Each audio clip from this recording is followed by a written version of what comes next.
Silk sari असो किंवा कॉटनची, चालताना जेव्हा साडी पाठीमागून अशी दुमडली जाते आणि त्यामुळे आपल्या साडीचा फॉल दिसतो आणि तेव्हा आपल्याला बिलकुल कम्फर्टेबल वाटत नाहीये, अशा वेळेस आपण कोणती एक टिप वापरून आपली साडी एकदम प्लेन करू शकतो.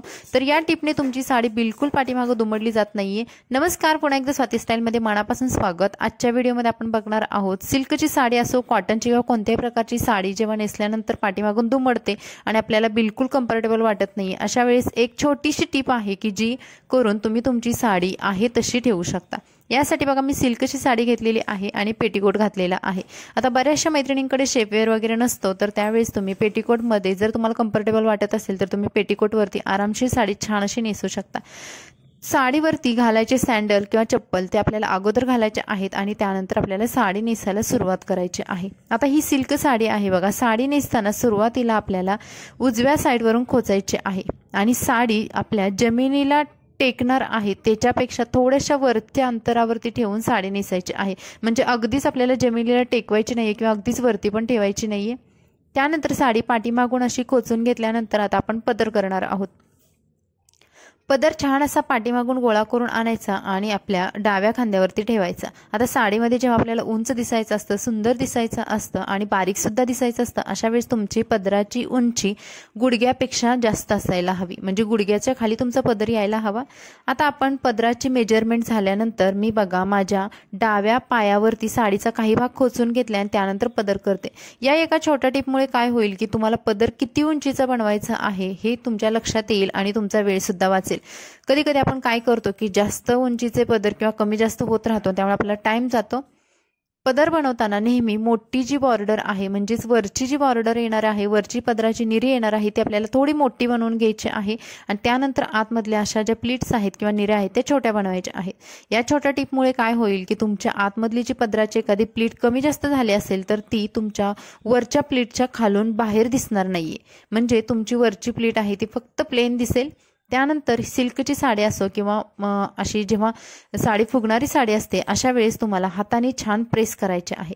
हाताने प्रेस केल्यानंतर तुम्हाला जास्त इस्त्री वगैरे करण्याची सुद्धा गरज पडत नाहीये. पायावरती सुद्धा तुम्ही असं छान प्रेस करू शकता आणि पदराचे 2 भाग बनवायचे आहेत. मध्यंतरी अशी एक पिन लावून आपल्याला पदराच्या ज्या छोट्या छोट्या प्लीट्स आहेत त्या सिक्युअर करायच्या आहेत आणि त्यानंतर खालचा पदर बनवायचा आहे. आता डाव्या पायावरती जी मी साडी खोचलेली आहे त्यामुळे मला पदराचा छान अंदाज आला आहे मला किती उंचीचा पदर बनवायचा आहे. त्यानंतर या सर्व प्लीट्स गोळा करून आपल्याला पदर बनवून घ्यायचा आहे. आता मध्यंतरी आपण एक पिन लावल्यामुळे आपला पदर बिलकुल हालत नाहीये आणि छान अशी साडीचा जो पदर आहे तो एक प्लेन बनलेला आहे.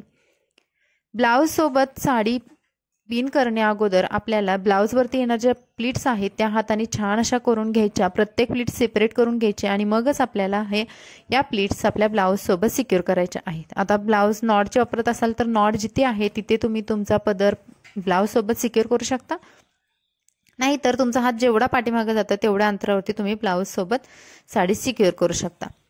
त्यानंतर छान अशा समोरच्या प्लीट्स व्यवस्थित करून घेतल्या बघा मी. आता इथे जर तुमचा भाग जर जास्त फुगीर राहिला तर तुमचा कमरेजवळचा भाग पुढे लूज होण्याचे चान्सेस जास्त असतात, त्यामुळे तिथला भाग तुम्हाला छान करून घेऊनच कमरेजवळचा भाग बनवायचा आहे. कमरेजवळचा भाग बनवताना बघा कमरेची जी येणारी बॉर्डर आहे कमरेवरची, तर ती बघा पोट आत घ्यायचं आहे आणि मग आपल्याला ती प्लीट एकदम सिक्युअर करून घ्यायची आहे, तरच तुमची कमरेजवळची बॉर्डर लूज होणार नाहीये.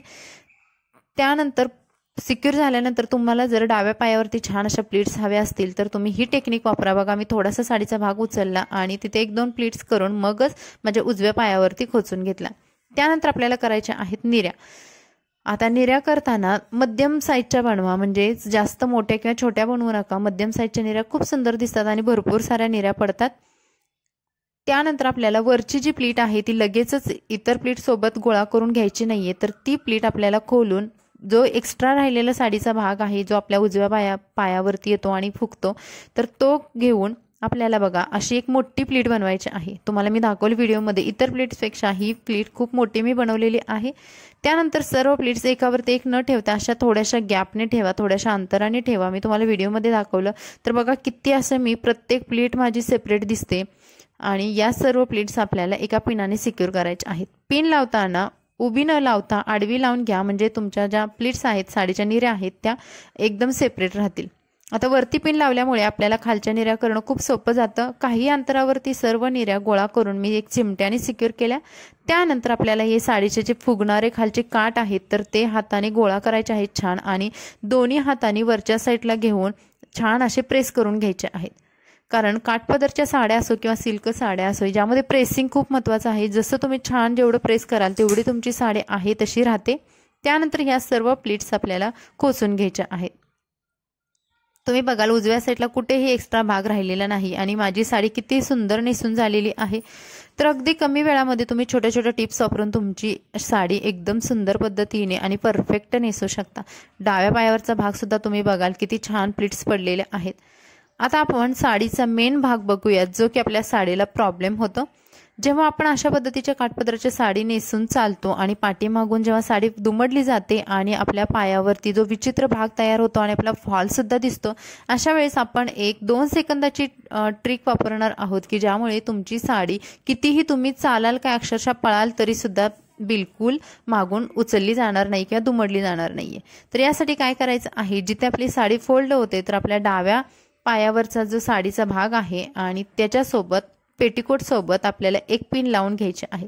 आता पेटीकोट आणि साडीची पिन लावताना आपल्याला थोडंसं अंतर ठेवायचं आहे, कारण साडीपेक्षा आपला पेटीकोट थोडासा वरती असतो, त्यामुळे आपल्याला साडी ही पेटीकोटपेक्षा जास्त अंतर पकडून मगच पिनाने सिक्युअर करायचे आहे।